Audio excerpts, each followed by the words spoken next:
You're constantly training people how to treat you. Case in point, dating in 2024 is interesting, both from the point of view of just going out, being social, and making friends, especially guy friends, as well as dating in a man to woman context. So today is actually my birthday. Going to go out to dinner to celebrate and also go see a friend in a second. Um, and also making myself something delicious. So I'm going to keep this video probably short to go enjoy that. But today's my birthday, and I'm always reflecting, but today I'm perhaps a little bit more reflective in terms of who is in my life, and am I happy with another year passing and a new year starting. So I've been dating a few girls since I became single several months back. And, you know, I've actually started to cut off several of them in terms of just not going on any more dates. And the purpose for cutting off those who I have just decided to stop seeing, and I don't ghost on anyone. I don't think that is cool because, again, you train people how to treat you, and also I think you want to be the change that you want to see in the world, to borrow a quote from Gandhi. Um, but I just don't think it's very nice to ghost anyone ever, friendship or otherwise, or dating or anything. Um, so if I'm going to cut someone off, I do it in a polite, diplomatic way, like, oh, I don't think it's a fit, or just let them know, what's going on basically. Because these are people that you spend time with, and maybe they would benefit. Maybe they would probably like to know, you know, and they usually do. They say they agree or they disagree or whatever, but at least they know. And if it's something that they did, and they ask, I tell them. So, but I've been seeing fewer and fewer because it takes time, and I really love my work. I love my health, and I'm really just valuing my time. And you want to value your time more and more, um, because again, like if you're just spending it with anyone, who maybe doesn't, can you actually trust the people that you're spending time with? Do they share the same values as you? I was watching another video from Mark Manson not too long ago. He's the author of the book, The Subtle Art of Not Giving a Fuck. Great book. It's all about this concept of values. But in the book, he evaluates, like, what is it? Like, is love enough in terms of relationships? And he sat down with his wife and they kind of scored it. And then they also talked about some survey data as well. And love is important, the emotion, the I guess the commitment, um, but also super important in terms of what took up the most room on both of their pie charts was trust and values. So it's important to think about that. And I think about that as I am seeing fewer people and spending time with fewer of these girls that I've been dating. And instead I'm choosing to focus on those who I see who have better values and who I believe I can trust more. Because otherwise, like you can put people into a certain category, like, okay, this person is, just for hanging out with, and we can have fun, we can have a laugh. But is that really what you want in terms of your time? Maybe sometimes, yeah, some people can just be fun to go out with. But I mean, is that how you want to be spending your time? Make a deliberate choice. You want to make a deliberate choice. And so, because it's my birthday, I was actually curious to see who would remember to say the bare minimum and text or call to say happy birthday. And I was actually seeing several girls, 7 girls, but I think 2 or 3 I've already kind of cut off in the last couple of weeks. Again, no disrespect to anyone, just not a fit for me. But I'm dealing with two, one of whom I've gone on a number of dates with. I've actually seen this person and spent more time with this person and spent more money with this person on dates than I have with anyone else, actually. And, you know, even on a friendship level, I've started to pull back because this person, she seems often sometimes in a bad mood. Um, there's just a lacking of certain things. And frankly, I just don't feel valued around her. Case in point, something so simple.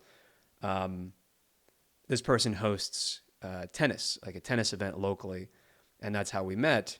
And the other night, we just finished the event, and I took her home. I took her bag. I always take her bag, carry her stuff, put it in the trunk, um, and drove her back home. And we go inside, and just as in the past, because this is not the first time, we're both all sweaty. We've been running around for a couple hours. And am I offered any water? No. No offer for water or any kind of courtesy consideration in that way. But that's kind of like a good example for just in terms of how this relationship, if you want to call it that, with this person has developed. And I texted this person last night in part because I noticed that I hadn't replied to her text earlier in the day. And I just wanted to show appreciation for like the link that she had sent me, showing me some art for something. And so I texted her. It's about 1 a.m. And I wake up today, and the text that I get back is, "Oh, like can you please not text me at night? I really need my sleep." Emoji with like the sad, eyes. Okay, she's tired. No problem. But turn off your phone, dude. Like put your phone on silent. Put your text message on silent. Fine. I didn't argue. I just said okay. No problem. Um, it's not my fault, but sure, I just will remember not to text you. But I don't think I'm going to text her ever again. I mean, at least I'm going to stop doing it because I don't. I think that she forgot that it's my birthday, and I expect that people who are in my life, and she knew because just the other day when we were walking, we talked about how Saturday was my birthday. And she was also kind of like asking me to make plans potentially or ask me what I was doing. And I said, "Oh, I'm just going out with friends, blah, blah, blah." Hey, Google, stop. I got to wrap this up. Let's see, one sec. All right. So yeah, this person knows it's my birthday, and combined with everything else in terms of how things have been going, like on the first date, on the first two dates, I spent a total of about $250 just on like art supplies because we had a couple of nice art dates, which was, I really love the idea of having creative art dates with people who are also into that. But this is money I spent on her slash us. Did I get a thank you? No. Did I get an offer to pay? Not that I would have, you know, let her pay. No, nothing. So I think that will be over soon because I think a great principle that you want to live by, and in business I've learned this too, just in terms of hiring and firing people, but in personal life too. The more that you can improve your so-called cutoff game, I don't really like calling it that necessarily, but just being wise that if you operate by the principle of I am nice to people who are nice to me, you're going to respect yourself and you're just going to have better people in your life because the others will just fall off. They'll go away or you'll just cut them off. Another example of another girl who I've just started dating. We went on one date, but it was a long date. It was a good date. It was kind of like three mini dates in one. We went for a nice long walk. Took her out to dinner. We got sushi. She wanted a special roll, and she was also interested in the sake. So I said, "Sure, get what you want, and I'll order the sake for both of us." And then we also we got some iced, special iced tea at this cafe before the walk. Then we also got froyo for dessert afterwards. Okay. Um, we had a nice kiss at the end of the date, and I thought maybe she's the kind of a classy girl, but for any of those three transactions that happened, not a single thank you, not a single acknowledgement of the bill being paid, not a single offer for it to be to paid. And when I said, "Oh, text me when you get home," I was thinking, "Oh, maybe she'll say thanks. I had a good time." No, no. And did she want another date? Oh, yes, she wanted another date. We were even making jokes about it. We were even starting to plan the second date on the first date. Um, so then, we're planning this other date potentially on Monday. She sort of, because girls are indirect, duh. She sort of invited me to come up to see her, just driving up to where she is, and I said okay. I wasn't sure if I wanted to go really. I said okay, I'll do that. I'll make time, and I moved something in my schedule because I value the opportunity to get to know this girl. Like I think maybe she has potential for something long term. She meets certain criteria of things that I'm looking for. I don't have like an official checklist, but there are certain preferences that I have, and she meets a number of them. Um, so so today's my birthday. She know on our first date we were talking about when our birthdays were, blah blah blah. Um, and I don't think I'm gonna get a happy birthday from her either.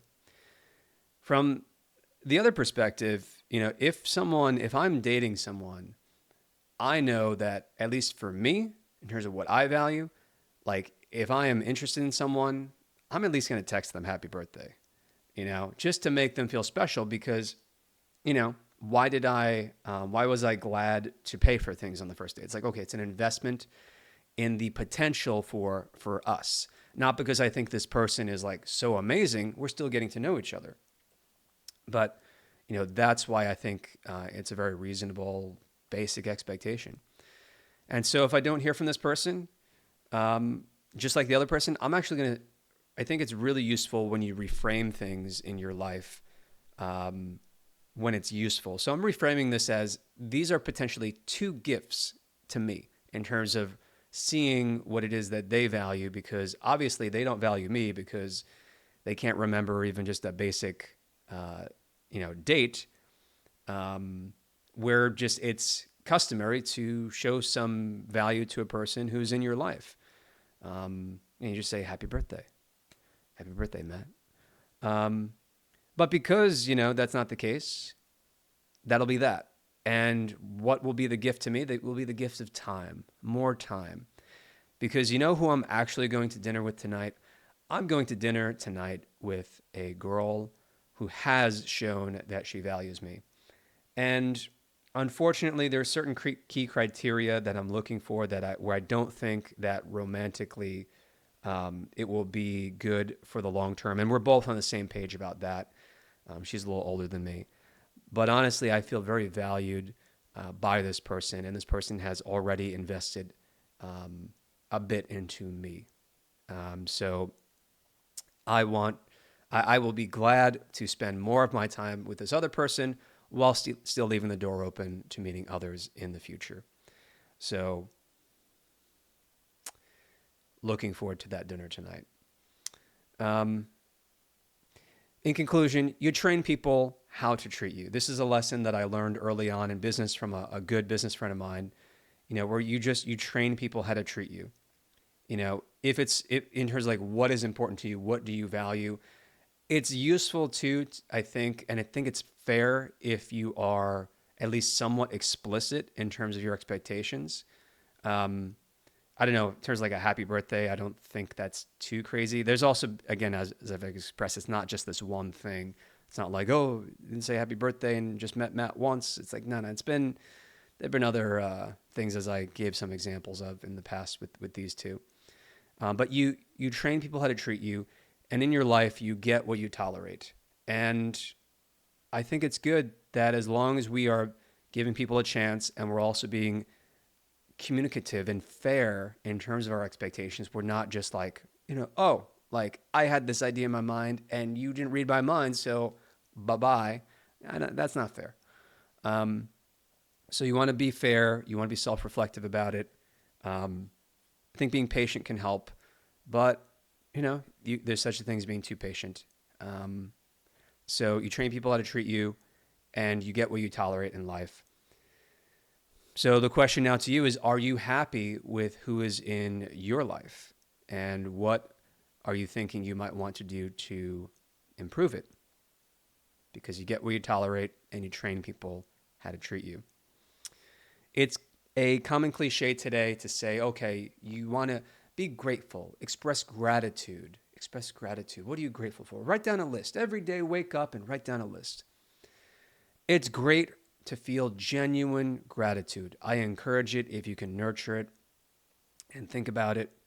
I have felt in my life such joy recently thinking about certain people and my work, for example, that I'm so grateful for. Certain ideas that I get to work on every day, certain people I get to spend time with. But it's coming from a genuine place, not like a practiced, forced routine or anything like that. I think that's best. Um, so the same thing with people who are just not a fit, not showing that you can trust them or that they value things that are important to you or even value you. Because in any relationship, it's very important that both people value each other and show this. But act to cut off for what you are not grateful for. So, what things in your life are the inverse of gratitude? Well, that's where you practice rejection. Let me know what you think in the comments. Did you like this video? What did you get from it? And I appreciate it if you consider sharing it with others. If you think that they might also find it valuable, please like and subscribe, and I'll see you in the next video.